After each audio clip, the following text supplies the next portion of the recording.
You step through gilded doors into a palace that seems to breathe with glory. Marble floors gleam like mirrors.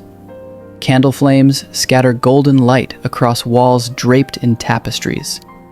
And the air shimmers with perfume so sweet, it feels almost divine. Ladies in brocade glide past like spirits, their jeweled hands brushing surfaces worth more than kingdoms. For a moment, you think you've entered a fairy tale.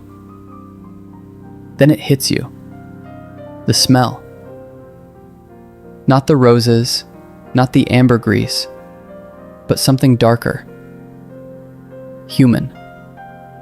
The sweetness is clawing, desperate, as if trying to strangle another odor beneath. Sweat. Rot. Unwashed cloth, and the metallic tang of old cosmetics. Your eyes sting. The fantasy cracks. This was the true world of queens and princesses. A world where silks and jewels glittered on the surface, but underneath lay hygiene practices that would horrify us today. The woman approaching in layers of golden brocade might rule an empire, yet she has not truly bathed in months. The queen who commands armies that span continents powders her face each morning with poison, painting fresh lead over yesterday's mask. And the lady-in-waiting who bows so demurely is silently praying not to breathe too deeply. For the queen's breath, blackened by sugar, could empty a room. We imagine royalty as radiant, pristine, untouchable. But in truth, the most powerful women in history often lived in ways dirtier, deadlier, and stranger than the peasants they ruled.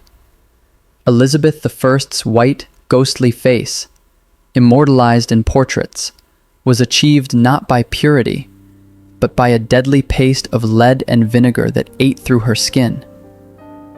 Marie Antoinette, drenched in perfume, was less a goddess than a woman masking the stench of Versailles, where chamber pots overflowed and waste dripped through gilded floors. And yet, these practices were not accidents.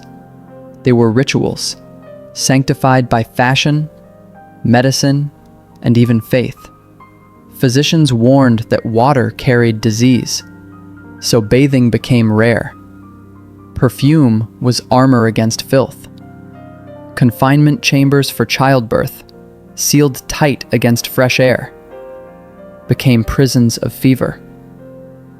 Beauty was pursued with powders that poisoned, hairstyles greased with animal fat that bred lice, and diets so rich in sugar they rotted royal mouths from within. This is not the sanitized fairy tale of films and storybooks.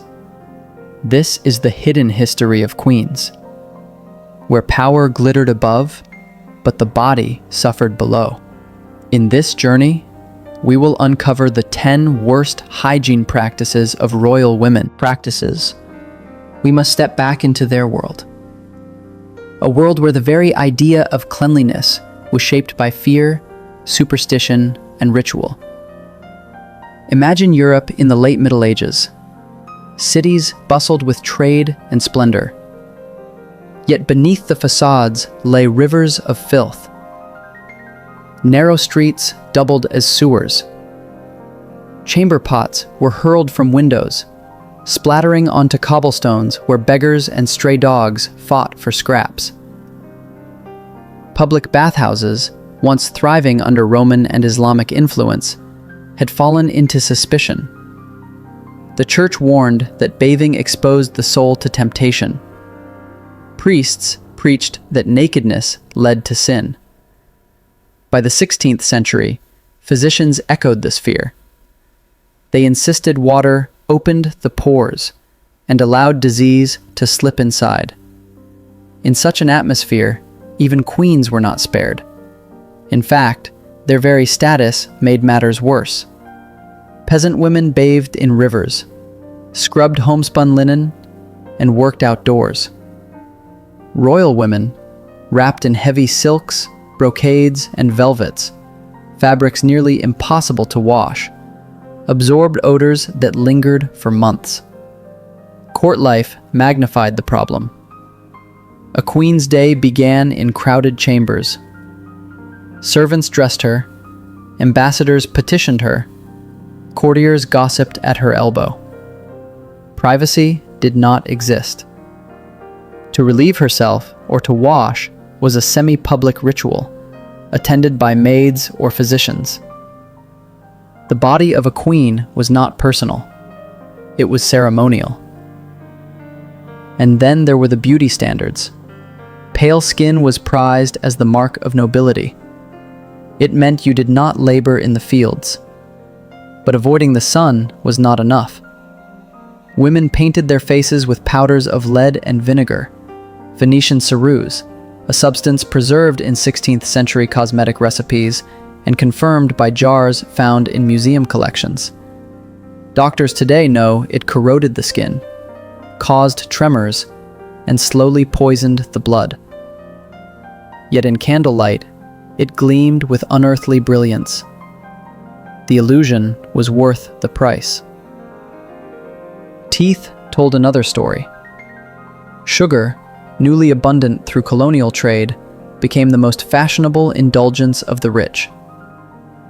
Household accounts from Elizabeth I's reign list extraordinary imports of sugar, while descriptions of court banquets recount tables groaning under candied fruits and syrupy confections. The result was predictable: blackened, crumbling teeth. When foreign envoys wrote home about Elizabeth's smile, they marveled less at her health than at her wealth. Among her courtiers, the fashion of black teeth even spread as a mark of aristocratic status. Childbirth was wrapped in its own rituals. Queens were secluded in confinement rooms. Windows shuttered, often sealed their fate. Palaces themselves betrayed their splendor. Versailles dazzled with gilded halls and mirrored galleries. But diaries like those of the Duke of Saint-Simon describe nobles relieving themselves in stairwells and gardens when latrines failed. Archaeological surveys of Versailles' drainage confirm primitive waste systems, unable to serve thousands of residents.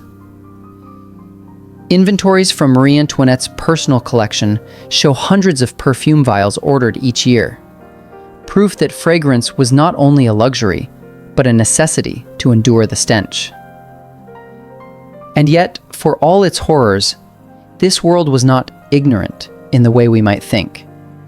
The choices of queens were shaped by belief, by the advice of physicians, by the weight of tradition. When Elizabeth I painted her face each morning, she was not simply vain. She was conforming to the ideals of her age. When Isabella of Castile wore the same gown for weeks, chroniclers recorded it as piety, not neglect. When Marie Antoinette drenched herself in perfume, it was as much a survival strategy as a mark of decadence. This is where the humanity of these women comes into focus. They were not monsters of vanity, nor careless in filth. They were trapped in cages woven from superstition and expectation. Theirs was a world where filth could be holiness, where perfume was armor, where poison was beauty. As centuries passed, the contrast between image and reality deepened. Portraits immortalized queens as divine, untouched, eternal. But letters, diaries, and medical notes, fragile documents tucked away in archives, tell another story. They describe skin rashes, rotting teeth, foul air, chamber pots hidden behind curtains. They reveal women struggling to embody impossible ideals, while their bodies bore the weight of ritual. Today, when we look back at these palaces, it is tempting to see only marble and gold. But if we listen closely, we hear what their contemporaries whispered: that beneath the jewels and titles, queens lived with discomfort that would horrify a modern household. And yet, they carried themselves with composure, ruling nations and commanding armies, even as their scalps itched, their breath soured, and their skin burned beneath layers of lead. It is this paradox that haunts history: glamour and rot, ceremony and filth, beauty and suffering, all coexisted in the daily lives of royal women. They were not merely figures of power, but also prisoners of custom. And so, as we begin to trace the 10 worst hygiene practices of queens, we do more than list curiosities.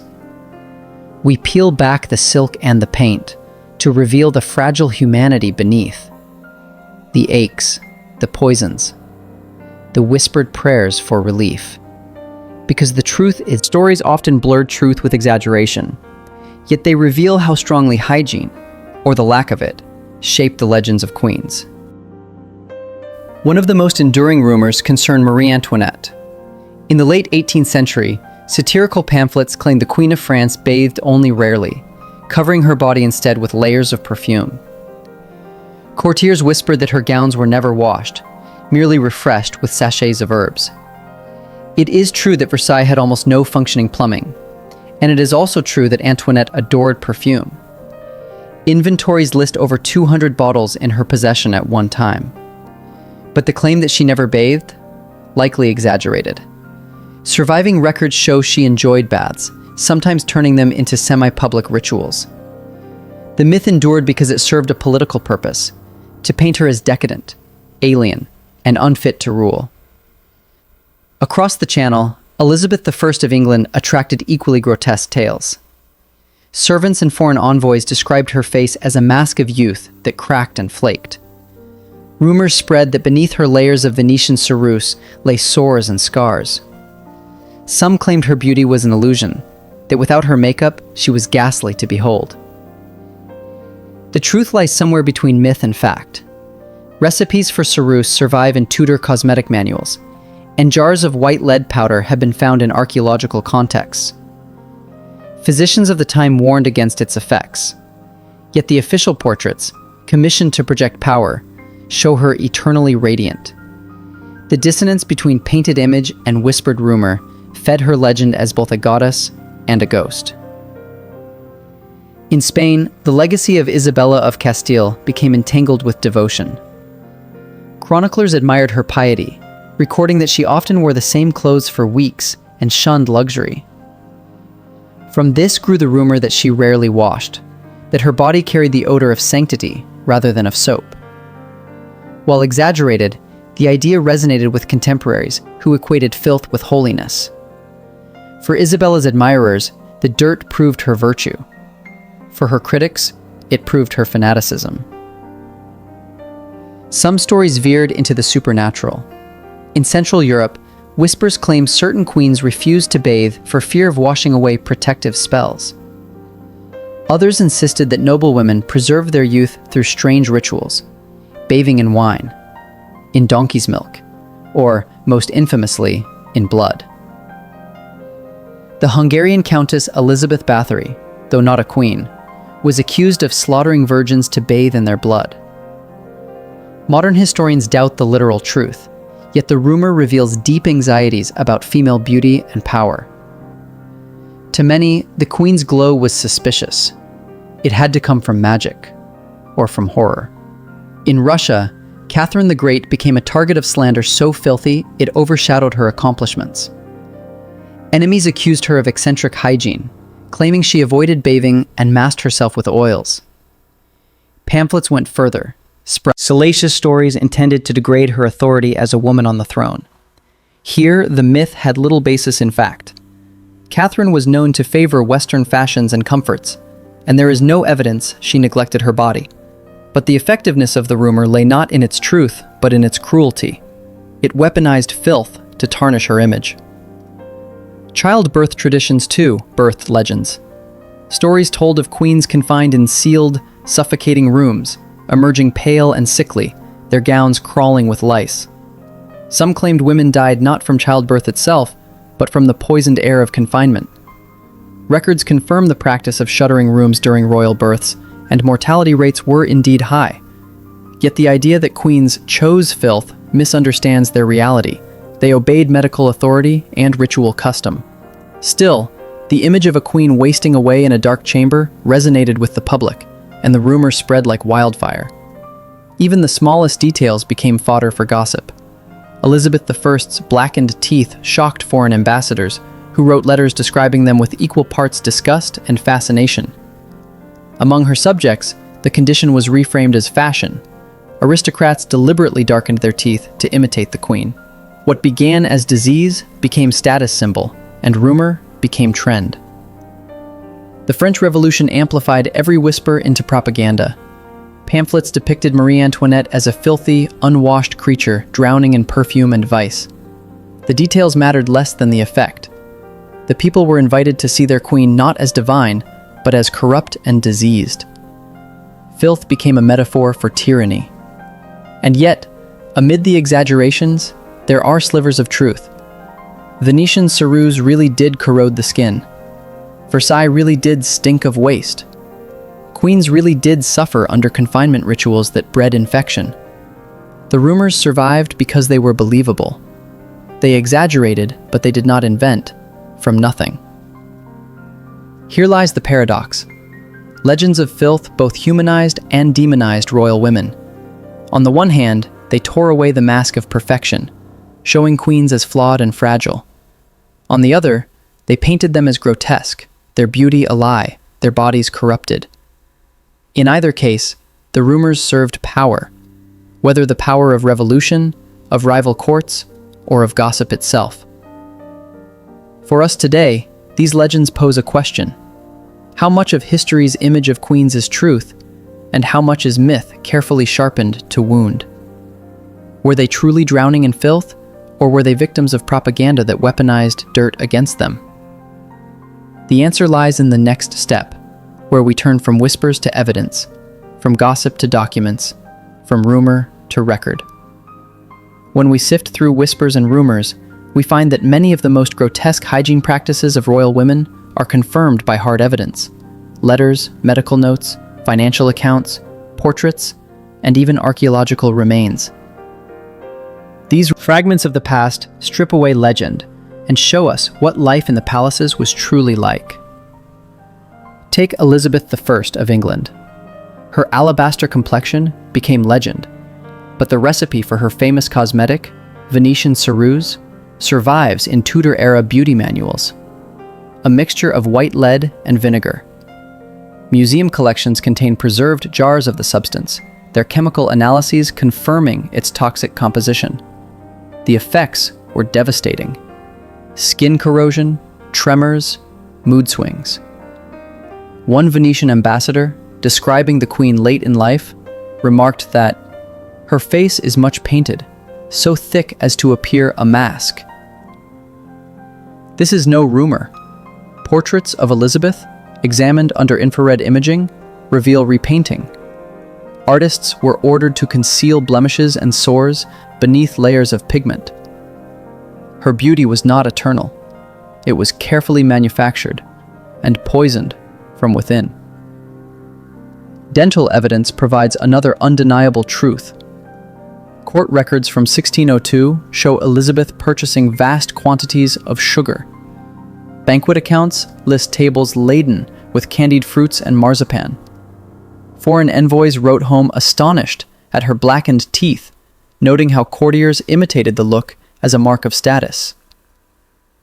Archaeological studies of Tudor noble graves reveal severe tooth decay far worse than that of commoners, who lived on rough bread and vegetables. The Queen's smile, once a symbol of wealth, was in fact a portrait of rot. In France, Versailles offers material proof of filth. The Diaries of the Duke of Saint-Simon describe nobles relieving themselves in stairwells and gardens.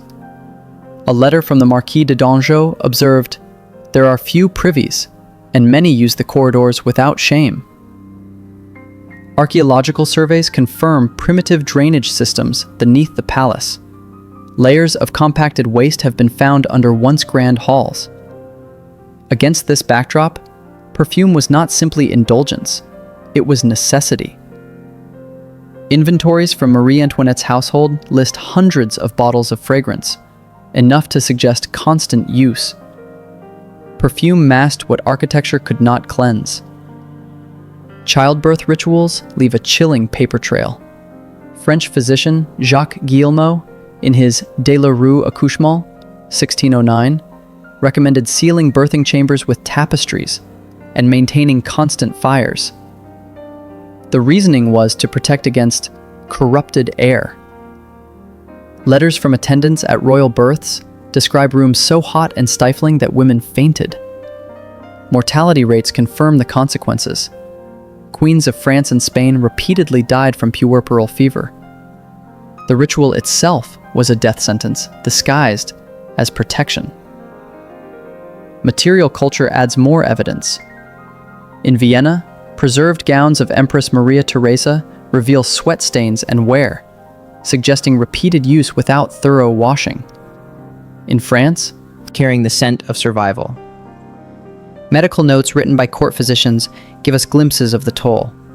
Records from Louis XIV's court mention chronic rashes, ulcers, and dental infections among royal women. Treatments prescribed included mercury ointments and bloodletting.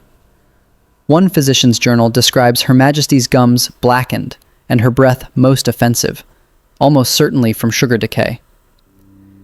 These notes, couched in careful language to avoid offending royal dignity, nevertheless expose a grim reality. Even the architecture of English palaces tells its story. Excavations at Hampton Court uncovered centuries of deposits in latrine shafts. The so-called Great House of Easement, a communal privy, could seat 28 people at once. Waste drained into the River Thames, or sometimes failed to drain at all. The stench must have been constant. Queens living in such conditions were not immune. Their perfumed pomanders were shields against the same miasma that sickened peasants. Case studies reveal how myth and evidence intertwine. Catherine de' Medici, accused in scandalous tales of bathing in blood, left no such proof. But her cosmetic recipes, preserved in Florentine archives, confirm reliance on mercury and lead compounds. The literal bloodbath may be myth, but the poison mask was fact. Isabella of Castile, rumored to shun bathing for holiness, is documented by chroniclers as wearing the same gown for extended periods, seen by admirers as devotion, by critics as filth. Rumor grew from kernels of truth. Even portraits bear silent testimony. Close study of 17th century miniatures shows yellowed teeth and shadowed skin beneath carefully applied paint. Artists, under orders, immortalized divine beauty while hiding human decay. The contrast between the painted myth and the physical evidence in archives, clothing, and accounts reveals the dual lives queens lived. Immortal in art, vulnerable in reality. These fragments combine into a chilling picture. Royal women were not surrounded by filth because they were careless, but because they were bound by tradition, medical dogma, and the expectations of power. The evidence proves they lived daily with poison on their skin, infection in their mouths, parasites in their hair, and stenches in their palaces. And yet, the most haunting documents are those that reveal their composure. Letters note queens holding court while visibly unwell, smiling through tooth pain, issuing decrees while their faces were literally cracking. One ambassador observed of Elizabeth I, "She shows herself as eternal youth, though her health be failing, and none dare speak of it." These women carried the weight of nations even as their own bodies betrayed them. The documents and artifacts strip away legend and leave us with a stark truth. The worst hygiene practices of royal women were not mere rumor. They were woven into daily life, sanctioned by physicians, reinforced by ritual, and yet, evidence alone cannot explain everything. Some practices seem irrational even by the standards of the time. Why persist in sealing childbirth chambers when death rates soared? Why paint poison onto the face even as it destroyed the skin? Why mask filth with fragrance instead of removing it? These are mysteries that pull us into the next layer, where hygiene bleeds into superstition, and the line between ritual and horror vanishes. Some of the strangest hygiene practices of royal women exist in a gray space between ritual and superstition. So bizarre they read like fiction, yet so well attested they cannot be dismissed. These are not merely dirty habits. They are phenomena that defy our modern logic, raising questions no record fully answers. Take the belief that water was dangerous. Physicians across Renaissance Europe warned that bathing opened the pores and invited disease. Queens were advised to avoid immersion altogether. Instead, they dabbed their skin with wine, vinegar, or even milk. Attendants recorded the ritual as though it were medicine. Cloths soaked in sour-smelling liquid, pressed against pale arms, then discarded. Perfume followed, thick clouds that clung to velvet sleeves. The sensory contrast is almost unbearable to imagine. Sweet rose layered over sour vinegar, the stale musk of fabric never laundered. To their world, this was cleanliness. To ours, it is suffocation. Childbirth practices were equally paradoxical. The royal confinement chamber, designed to protect, became a suffocating tomb. Windows nailed shut, fires stoked through summer heat, air thick with incense. Chroniclers described mothers fainting, infants dying, attendants gasping for breath. Yet the ritual continued for centuries. Here lies the mystery. Why did women obey customs that killed them? The answer, perhaps, is that ritual outweighed reason. To open a window was not merely practical, it was heresy against medicine and tradition. To endure suffocation was to prove devotion. Cosmetics reveal another contradiction. Venetian ceruse and mercury ointments visibly damaged skin, causing sores and hair loss. Yet women reapplied them daily, layer upon layer, without washing the old away. Diaries describe faces cracking, flakes falling like dust, wigs hiding bald patches. Still, the paint continued. To our eyes, it is madness. To theirs, it was necessity. In candlelight, under the gaze of ambassadors and subjects, the mask mattered more than the body beneath. The illusion of perfection was survival, even if the price was poison. Hair fashions carried their own horror. Elaborate coiffures, stiffened with animal fat, became breeding grounds for lice and fleas. Servants noted how scratching sticks, delicate silver claws, were slipped into hair at banquets with perfect etiquette. Imagine the sensation. Vermin crawling across the scalp, the faint rustle of insects, civilization's highest ceremony, conducted under constant assault from parasites. The contradiction is striking. Refinement in gesture, degradation in reality. Perfume culture pushed the paradox further. Queens and their ladies carried pomanders, wore gloves soaked in musk, even stitched sachets of herbs into gowns. But applied over unwashed skin, these scents mixed with sweat and infection. Observers described aromas so strong they induced headaches, perfumes that became more nauseating than the stench they tried to hide.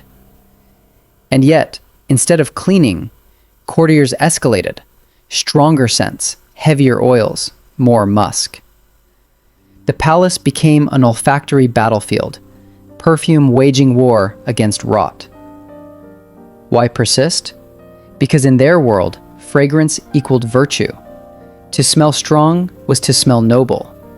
The palaces themselves offered phenomena beyond reason. Versailles housed thousands, but had few latrines. Diaries confirm that courtiers relieved themselves in corridors, gardens, even stairwells. Archaeological evidence shows waste soaking through floors, leaking into kitchens. One anecdote, preserved in the writings of Tony Spawforth, recounts Marie Antoinette nearly struck by refuse tossed from a window. The mental image is surreal. The Queen of France, crowned with diamonds, dodging human waste in her own palace. To us, unthinkable. To them, routine. But perhaps the strangest phenomenon of all lies in perception. These women endured lice, rot, suffocating chambers, and poisonous paints, yet still inspired awe. Ambassadors described Elizabeth I as radiant, Marie Antoinette as enchanting, Catherine de' Medici as magnificent. How could observers surrounded by stench and decay speak of beauty? Was it willful blindness? Or did the theater of royalty, the jewels, the ceremony, the divine aura, truly overwhelm the senses? This is where myth and evidence collide.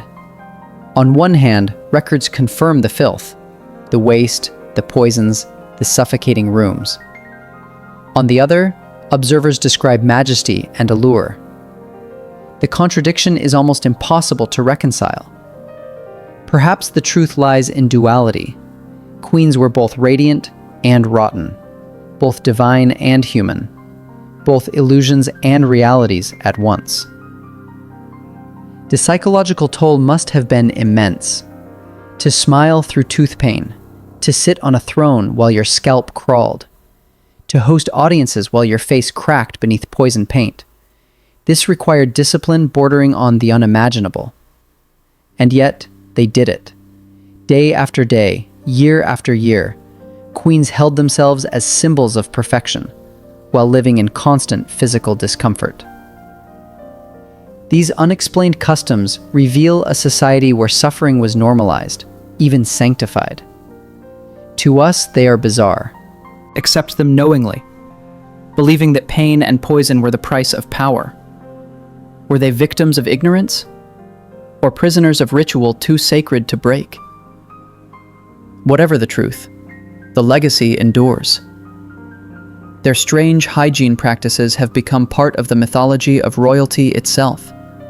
A mythology where perfume is armor, where palaces glitter above cesspools, where queens radiate beauty while suffering in silence. And in that silence lies the most haunting paradox of all, that the grandeur of history's queens was built not only on jewels and crowns, but also on the hidden endurance of bodies forced to bear the unbearable. The worst hygiene practices of royal women may belong to a distant past, but their shadows stretch into the present. Far from being forgotten curiosities, they have shaped how we think about beauty, power, and even morality, and their echoes still haunt our daily lives. Cosmetics provide the clearest line of inheritance. Elizabeth I's toxic Ceruse destroyed her skin, yet gave her the pale, flawless mask that defined an era.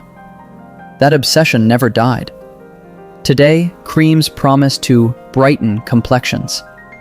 Powders and filters promise smooth, ageless faces. In some markets, dangerous skin whitening products containing mercury or hydroquinone remain in circulation, echoing the slow poisons of Tudor courts. The tools have changed, but the message is familiar.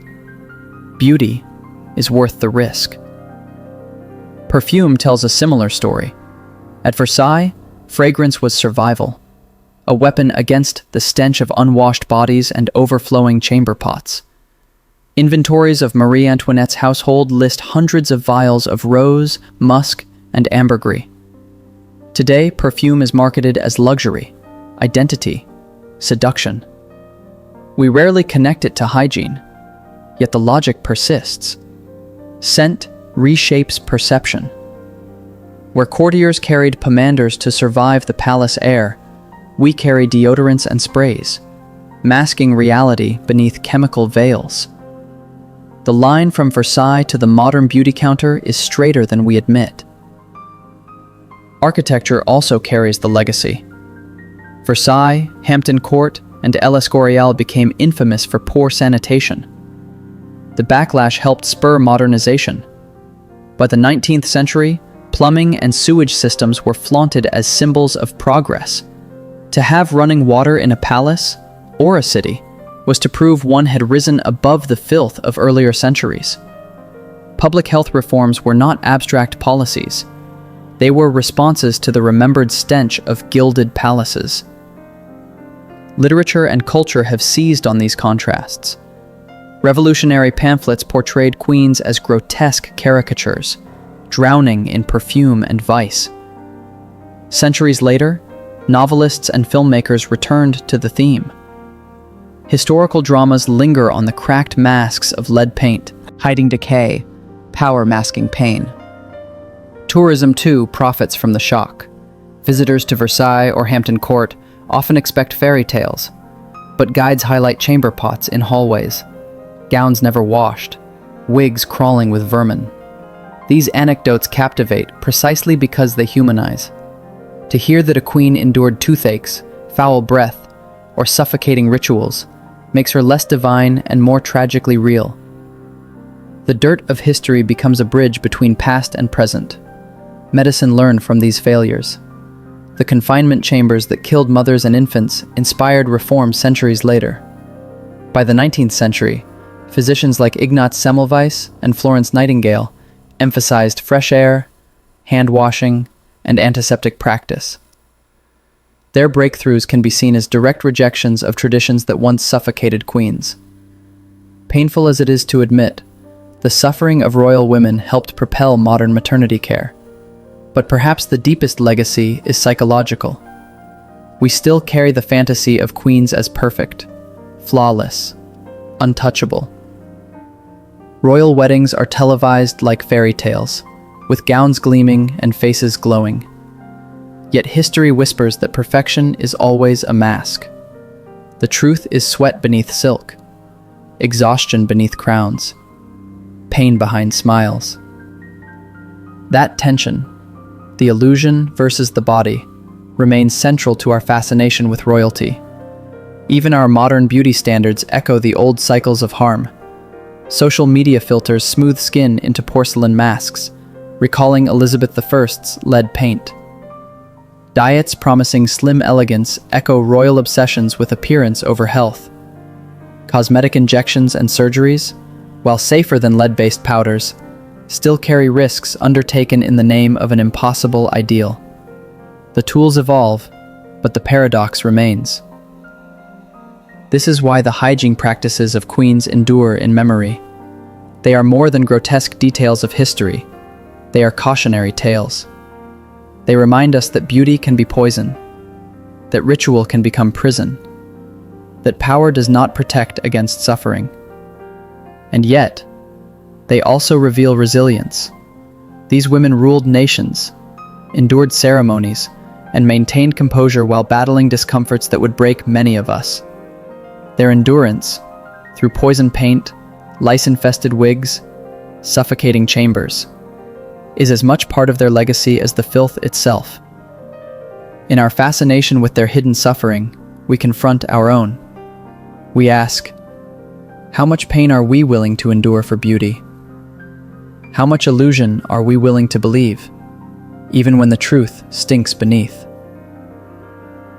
The palaces are cleaner now, the perfumes subtler, the cosmetics safer. Yet the question lingers, whispered through history's corridors. Have we truly left behind the filth of the past, or have we merely found new ways to disguise it? In the end, the hidden world of royal hygiene is not jeweled crowns and silken gowns, were women whose bodies ached, itched, rotted, and endured. Think of Elizabeth I, her face painted into eternity with poison, smiling through pain as her teeth blackened and her skin cracked. Think of Marie Antoinette, drenched in perfume to mask the stench of Versailles, never suspecting that the very odors she lived with would become metaphors for decay in the pamphlets that sealed her doom. Think of queens confined in airless chambers, gasping for breath in rituals meant to protect them, their bodies sacrificed on the altar of custom. We often imagine queens as fairy tale figures, gliding through ballrooms, radiant and untouched. Yet history tells another truth, that power does not erase the body's needs, that even the most exalted women lived with discomforts that would horrify us today. And still, they endured. They smiled, they ruled, they held themselves as symbols of divine perfection, while their flesh betrayed them. This is what makes their stories so haunting.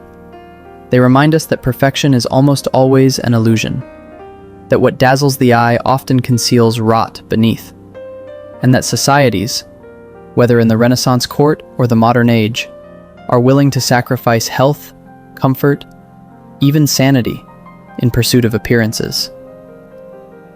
But there is also something deeply human here. These women were not monsters of vanity. They were victims of superstition, of medical ignorance, of impossible standards. They obeyed the advice of physicians, the expectations of priests, the demands of courts.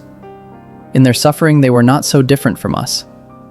For do we not, even today, chase impossible beauty? Do we not layer filters over our faces, endure diets and procedures, risk health for the fleeting promise of perfection? The cycle repeats, only with new tools. And so the question lingers, not just for them, but for us. If you lived in their world, which rule would you break first? Would you dare to bathe when water was feared? To scrape away the poisonous mask?